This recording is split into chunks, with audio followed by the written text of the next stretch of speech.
అందరికీ హాయ్. ఈరోజు నేను మీకు స్పెషల్ చికెన్ గ్రేవీ రెసిపీని చూపిపోతున్నాను. సో ఎప్పుడైనా సండేస్ మీకు లైక్ డిఫరెంట్గా ఇలా ట్రై చేసి చూడండి, చాలా బాగుంటుంది. నేనైతే చికెన్ తీసేసుకున్నాను, నీట్గా క్లీన్గా కడిగేసుకొని లెమన్ వేసుకొని కడిగేసుకొని తీసేసుకున్నాను. సో అందులో కొంచెం పసుపు, కొంచెం కారం అండ్ తగినంత కొంచెం ఉప్పు వేసుకోండి. దెన్ కర్డ్ అండ్ ధనియాల పొడి, కొంచెం అందులో ఆయిల్ వేసుకొని ముక్కకి బాగా పట్టేలా మొత్తం నీట్గా ఇక్కడే బాగా కలిపేసుకోండి.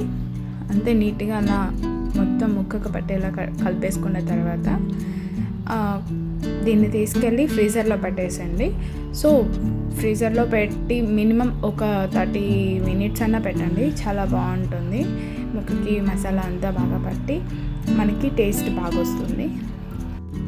ఈలోపు మనం చికెన్కి కావాల్సిన మసాలాని తయారు చేసేసుకుందామండి. సో ఒక బండలు పెట్టి దాంట్లో ఆయిల్ వేసుకొని కొన్ని లవంగాలు, కొన్ని స్పైసీస్, ఇవి మీకు కావాలవన్నీ యాడ్ చేసేసుకొని కొన్ని ముంతమామిడి పప్పులు కూడా వేసుకోండి, చాలా బాగుంటుంది టేస్ట్. అండ్ ఒక పెద్ద సైజ్ ఆనియన్ తీసుకొని మంచిగా కట్ చేసేసి వేసేసుకోండి.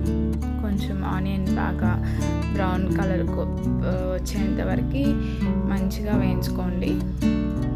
అండ్ కొన్ని తెల్లగడ్డ అండ్ అల్లం తీసేసుకొని కొంచెం చిన్నగా కట్ చేసేసుకొని వేసేసుకోండి.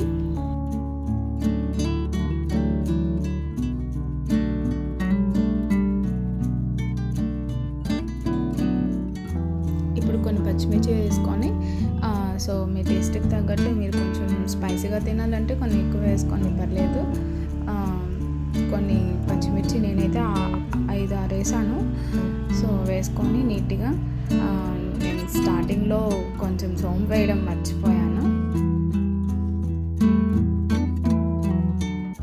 కొంచెం పెద్ద సైజు టమోటా తీసేసుకొని, పండు టమోటా మంచిగా కట్ చేసి దాన్ని కూడా వేసేసుకొని ఈ టమోటా బాగా మగ్గేంత వరకు మనం మూత పెట్టుకొని తీసుకుంటూ మధ్యలో చెక్ చేస్తూ బాగా కలిపేసుకొని టమోటా మగ్గేంత వరకు కలిపేసుకోవాలి, కుక్ చేసేసుకోండి. సో ఇలా కుక్ చేసుకున్న తర్వాత మనం ఇందులోనే కొంచెం పుదీనా అండ్ కరివేపాకు అండ్ కొత్తిమీర కావాల్సినటివి కొంచెంగా తీసుకొని వేసేసుకొని మంచిగా మొత్తం ఒకసారి బాగా కలిపేసుకున్నాం.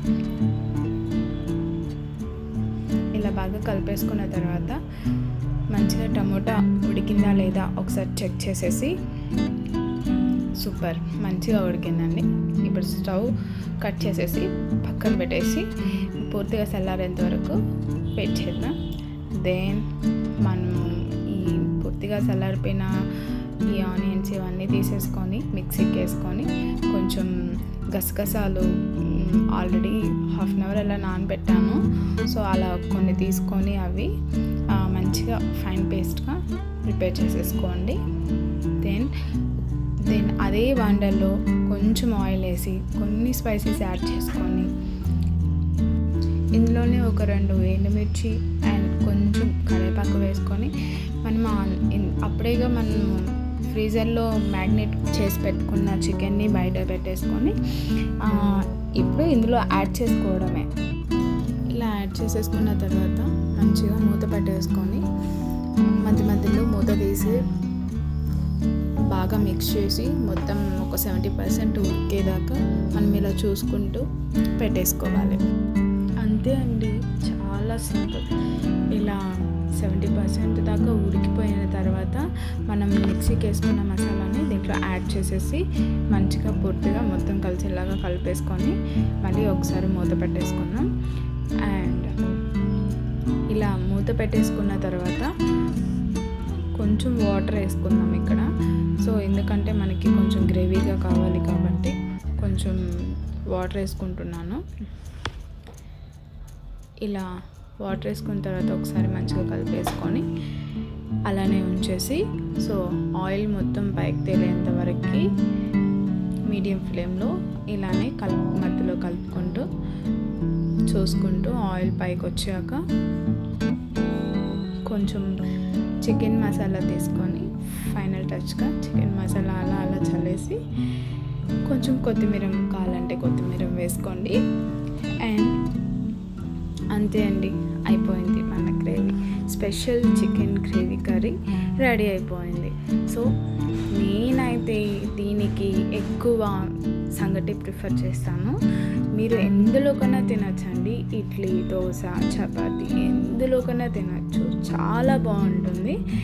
సో నేనైతే సండే కాబట్టి కొంచెం చికెన్కి సంగటి ఉంటే బాగుంటుందని సంగటి చేసుకున్నాను.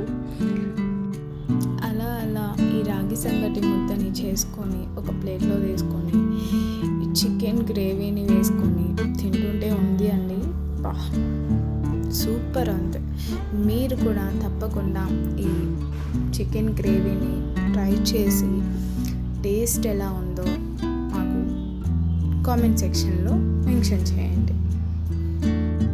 Thanks for watching. Please do like, share and subscribe. Thank you.